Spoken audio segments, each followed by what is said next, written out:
Hello there. Hi, guys. It's Lori from Lore's World. Thanks for tuning in again this evening. I so appreciate it. Tonight, we've got a couple, husband and wife from New York, that is going to join us in just a few moments. Really excited for you guys to meet Sean and Lauren. They call themselves the Powerless Couple. They've got a great Instagram page, funny, and I can't wait to talk to both of them. So here they are. Well, hello, Lauren. Hi, Lori. It's so nice to meet you. Hi, Sean. Oh my God, this is so How are awesome. you? I am so well, thank you. How are you? Good. I'm ready to embarrass my wife. I love it. I love it. It's a given. You know, it's funny because I just got kind of recharged again, connecting with so many people in sobriety on Instagram because I couldn't get to the live meetings last year. So it was like my saving grace. My saving grace. So it is a pleasure to meet you face to face. And I would love you too. We're really excited. Thank you for inviting us. This is our first one. It's a big deal. I love it. I don't care who starts, who would like to start, but I would love to hear your stories, guys. Yeah. She's like, I don't know. Well, it's because yours is longer. I'll give that to you. So you have a longer time in recovery. So if you maybe want to start, because then I come into the picture like a crazy woman. So I had my last drink on July 20th of 2002. And it was the day after I had a pretty severe car accident and got arrested. But I was looking at 2 felonies and about 16 misdemeanors. I wrecked a friend's car, almost put it into a house, nearly killed him, nearly killed myself. Wow. I got thrown from the vehicle. In fact, so far away from the vehicle that when I got up to go check on my friend and somebody had reported it to the police wanted to know who the third guy was coming from. That was me coming out of the woods to help my friend. And there was only 2 of us. So that's kind of what forced me. I mean, I had been contemplating, like I knew I had a problem way before that happened. There was a lot of desperation, a lot of depression, a lot of more or less wishing I wasn't waking up, a lot of regrets, that typical, not happy with myself, not happy with my circumstances. I was watching a lot of my college buddies kind of thrive and do really good things, and I was stuck in the restaurant industry, lost, bartending, waiting tables, that lifestyle, trying to kind of figure everything out, and anything I kind of touched kind of crumbled. Sean, how old were you at this time? I was 25. 25. I was Okay. 25. And you knew. Yeah, I knew without a doubt. And the thing that I always, especially when I share my story, I remember, so that all happened. And the reason we were on, because I wasn't even living in Messina at the time from where we're from. I was living with a good friend of mine in Boston, and we were driving back for a wedding. Wow. So picture this. I'm in handcuffs on the floor of the trooper barracks, and my father comes in once again to bail me out. So here we are going from there in front of the judge at 4:00 in the morning. And I don't know why, for whatever reason at that moment, when the judge set bail and my dad went to go write the check, I refused bail. I refused for him to do it. Really? Absolutely. It was almost like there was an epiphany. If this guy keeps kind of coming in here and saving me, I'm going to die. Whoa. So I refused bail, and I went to county lockup for the evening. And now I wish I could talk about how I stayed there and I had this huge epiphany, but once I kind of sobered up and woke up the next morning, Dad, I realized kind of what was going on. I was back on the phone, was like, Dad, you oh boy. That was a bad idea. Why did you let me do that? I'm so glad you can laugh about it now. But in that moment, you had that thought in your head, Oh, if absolutely. he keeps doing this, I'm going to die. And my father was that was his deal. He was my savior. Even into my sobriety, sometimes he would do the same thing. Because I would love to sit here and tell you when I got sober, everything changed and I was this remarkable person. I carried a lot of those defects with me for a long time. No, come on. Inconvenience. Yeah. So and I'll never forget this either, because the reason we were coming home is we were coming for a wedding, and so after I bailed, or he bailed me out of county, and we went through that whole processing, I was more worried about getting to the wedding than anything else. And I remember specifically being like, you know what? I'm not going to drink. I'm just going to go. I'm not going to drink. And I ended up drinking. For me, that was that instant understanding of powerlessness. I remember calling my parents to come and get me from that wedding. I thought it was instant. I kind of told them everything, but I guess what happened is I actually went home, fell asleep, and then the next morning sat on the couch with them and just fell apart and was like, I need some serious help. And it was shortly after that I was in treatment. It was hell. Yeah.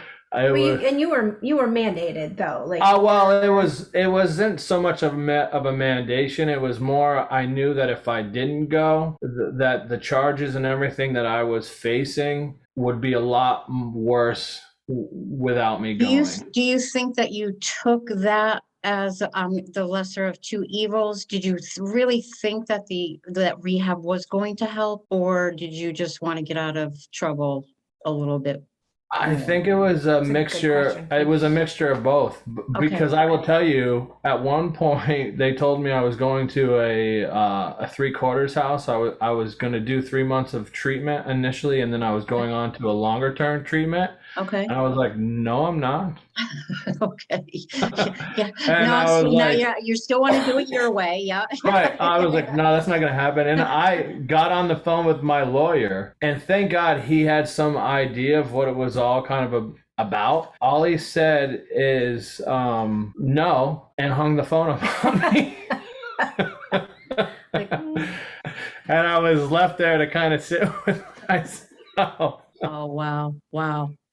Best thing he ever did for you. Oh, 100%. And up until that point, I think I was used to people always kind of giving in. I can be charming. I can say the right. You learn to manipulate. You learn to put it. You know how. So that was really the first time somebody had kind of just looked right or over the phone, was like, yeah, we're not doing this. Click. Yeah. And so my journey in recovery kind of started, and which was really fascinating about that. Prior to treatment, I had started going to meetings and remember thinking to myself, I am not as sick as all of these people. Like, what am I doing here? Mm-hmm. This is not for me. And then halfway through treatment being like, oh my God, like this is 100% me, where I belong. Did you guys know each other at that time when you were in rehab? You knew of each other? Yeah, so what's funny is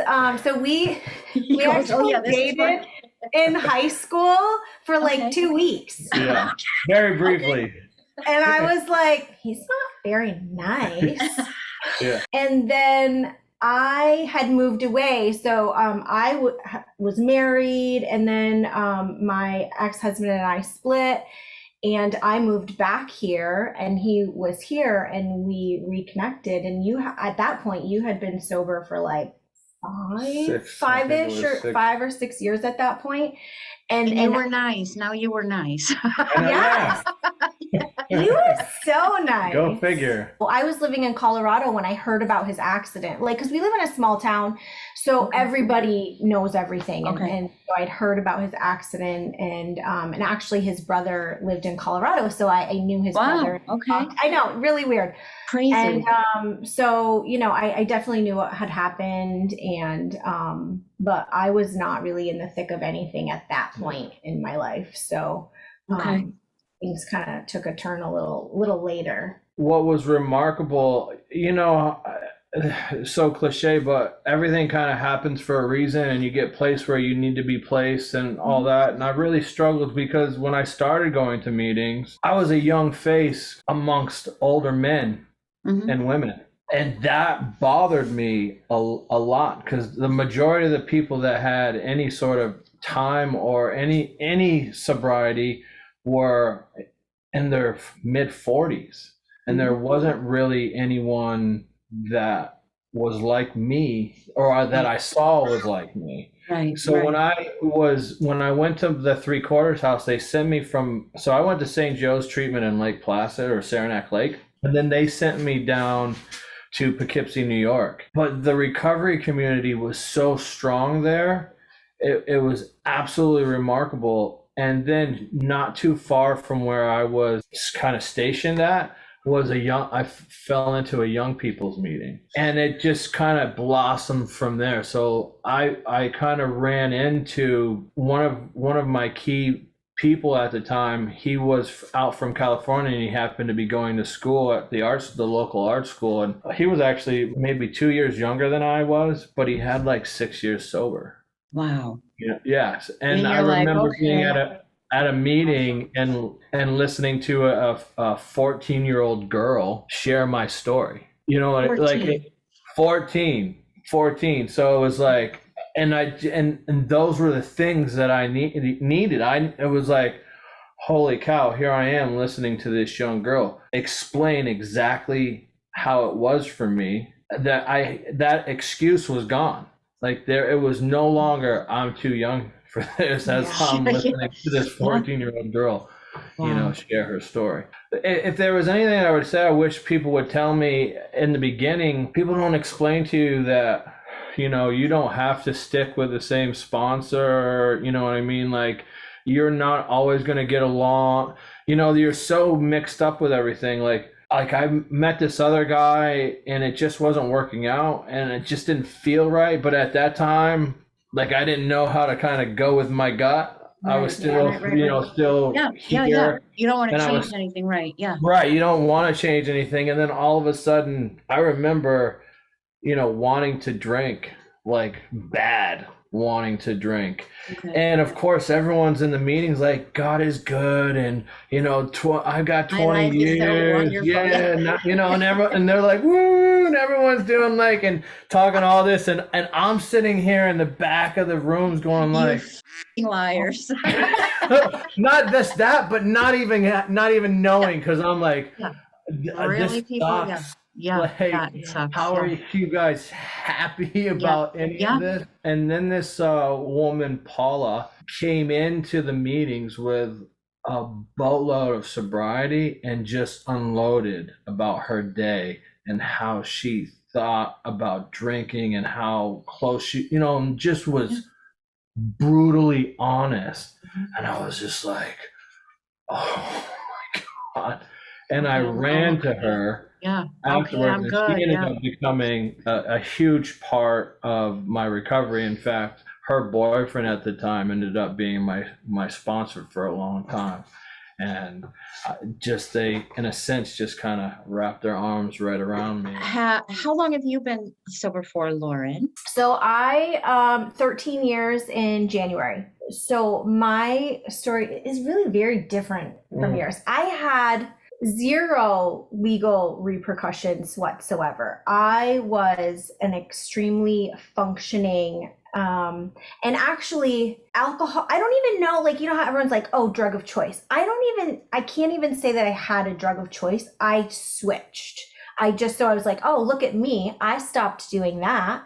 But I always just replaced it with something else. The final straw was painkillers for me. But I went through periods of time where I smoked weed from the second I got up in the morning until I went to bed. And I worked in the medical field. I was an X-ray and CAT scan tech, and I had a traveling job, and I was very successful at that. I'm a perfectionist. I like to do well at everything I do, but I always, like, no one ever knew. I was extremely either hungover at work, high at work. No one would ever have known by my appearance, right? I always looked the part. I was professional in every other manner and always striving to be the best and succeed.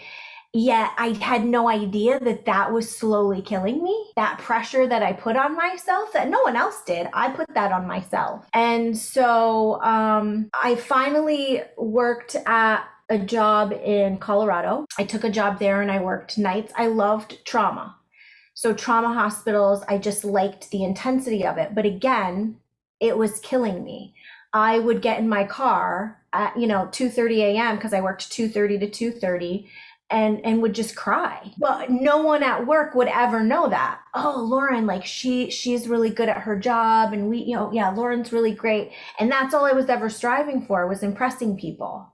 But always the partier as well, like, oh, Lauren's gonna come out and we're gonna have a great time. And I was always loud and he laughs. Feisty, yeah, and feisty. I was very feisty. I was not a happy drinker. She'll claim that she's not, but I am. I'm a little feisty, but it was, tenfold, and it just gradually got worse. I knew that I wanted to get out of the medical field. So at some point I knew that was not what was best for me, but I was so caught up in drinking, and at that point weed, and there wasn't a lot of other things, but I had dabbled in a lot of other things. My husband and I at the time moved to Maryland, and things just really went south. I just didn't have a lot of ambition. That's what's getting me through my day. It takes forever to make that connection. Like, no, that's not helping you. It's making it worse. Yeah. So my marriage crumbled, and that was devastating to me because I didn't know at the time, but, first of all, whether you're codependent or not, your marriage ending is devastating. Yes. And it was absolutely devastating to me. So our oldest son isn't actually biologically Sean's, but we co-parent very well, and we call all four of us our parents. That's it, right? We're all that's great. parents. And but at that time, so he was 3 years old, and my oldest son and I, we moved back here, and I didn't even, I crumbled. And so everything just got worse. I was just drinking heavy. Yep. And that's when I really started just, oh, look, all these people's medicine cabinets have lovely painkillers. And I was just, my sister was just one of those people that you just keep a bunch of them in your medicine cabinet. And I was like, and I had always been that way. I had never not finished a bottle of painkillers if I was ever prescribed them. I didn't know that's not normal. Gotta take them all. You don't sell it to your friends? Like antibiotics. You finish them even if you don't need it anymore. Finish it. Literally, right? And all or nothing. Yeah. How do people keep these in their medicine cabinet for 6 months or a year? Like, how does that even happen? So they didn't know that they were dwindling and anyone, and so it just progressively got worse. And then so I thought that I was having panic attacks. I had no idea that I was going through withdrawal. And so and you and I started dating, and that was a nightmare. I don't even know how long it took for you to realize, like, oh, I see what's going on here. Like, what have I gotten myself involved in? Because I was really good at hiding it, right? Like, I was like, oh, I am like, everything is great. Like, but as soon as it was funny though, as soon as I recognized, it was like, oh, everything just started it was just in my face. Like, you could not see it. Yeah. And so that her camouflaging completely disappeared. She thought she was still doing a really good job. Yeah. But I was just like, oh. Now Sean, you're still doing meetings at this time. You knew he was doing meetings and in recovery. Oh yeah. Okay. Yeah. All right. Yeah. Oh, I did not. I can tell you, I had no clue that I had crossed over. It was not even, I knew I was miserable. I knew I was there were days that I didn't think I wanted to be here. I knew, but like any person, you think that these things are helping you get through your day. I had no clue that those were making it worse. Problem or not, there's an underlying problem, but they were a big problem. I had no idea. And then, so pretty much he handled it very well and was pretty much like, see ya. And I was like, I'm sorry, what? Like, I get kind of chills because I tell you, I was scared to death, like scared to death, because she's just such a beautiful person. And that's why I was so madly in love. And I knew that I had to let her go in order for this whole thing to work. And I was so afraid she was not coming back because I knew that was like 100% a real possibility. Yeah. So I remember talking that over with my sponsor forever. And it took me a little, I probably should have done it a little sooner than I did. So yeah, I spent a week, and so we have limited resources where we live. Again, small town. There were no detox beds available, so I detoxed a week in a psych ward. And then I went to what just so happened the same treatment facility as he did, which was a long-term treatment facility. It's generally 90 days. I spent 70 there. And it was crazy. And so I have to say this because it's such a part of my story. So you fill out an intake form when you go in, right? Mm-hmm. And the first question, I believe it was the first question, is, what is spirituality? And me being a perfectionist, right? Like, oh, I've got to fill this out perfectly. Mm-hmm. And I left it blank because I went into rehab. I considered myself an atheist. And I knew that this was going to be really difficult because I knew this whole higher power stuff. I had never been to a meeting. I had never, none of it, nothing. But enough about, 12-step recovery, a little bit to know that there's a higher power involved. And I was like, well, I don't really know how I'm going to do this. But at the same token, I did go into it saying, I'm just going to do what they tell me. Because what do I have to lose at this point? Like, look at where I am. Look at how, okay. I just had to leave my 3-year-old son. So that's huge. That's a really big deal. And that was devastating for me. And it took me a very long time to forgive myself for that. So I knew that, like, okay, I can't figure this out. So I'm just going to do what they tell me to do. And I did.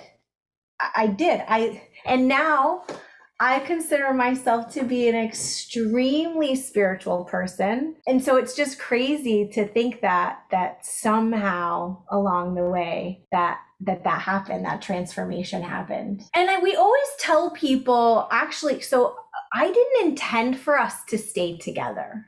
Because again, I was listening to what people were telling me, and it was just kind of like, like you got to kind of do your own thing for a while. And I think he knew that and he was a really healthy person at that point. He knew, like, she's going to need a lot of space and I just got to, like, take a step back. And we were cautious, but yet it worked, because the only reason it worked is because we both worked very hard on ourselves. And we were very conscious of not being overly dependent on one another. We each had our own sobriety. What year did you guys end up getting married? After we had our other two children. Yeah. We had our other two children. She actually so we've been married 10 years. She kind of ruined it. Because she said that she was never going to get married again. So I was totally like, okay, whatever. Whatever. Okay. I can deal with that. And it's fine. Then all of a sudden, randomly out of the blue, she's like, you want to get married? I did. So you can't even call it a proposal. It's really shitty. I'm just going to say that right now. Get married. I was like, but wait, what about my whole grand, like, scheme of, like, I want to get married. And then we got married in our living room. We didn't tell anybody. We got married in our living room, and we've been married for 10 years and we still forget what our anniversary is. It's like, I'm pretty sure it's the 23rd, but we have to wait until Facebook tells us. But we're like, we really do love each other. We just can't remember the exact date. Well, I think a lot of it has to do is we wanted to get married on the 1st of April. Okay. So For that we April could Fools. tell everybody that we got married and nobody would Would believe us. believe And you. so that We couldn't get our marriage we certificate in couldn't. time. So I was mad, and I was like, "No, then we're gonna wait until next We're gonna year." wait till next And year. There literally, you go. yeah. What do you But, think that the biggest obstacle has been for you guys as a married couple, both knowing what you know about sobriety? Have you had any obstacles that you've had to overcome that you disagreed upon? Do you ever tell each other No. what you should be doing in your She program? still hasn't figured out that she just needs to listen to what I tell her to do.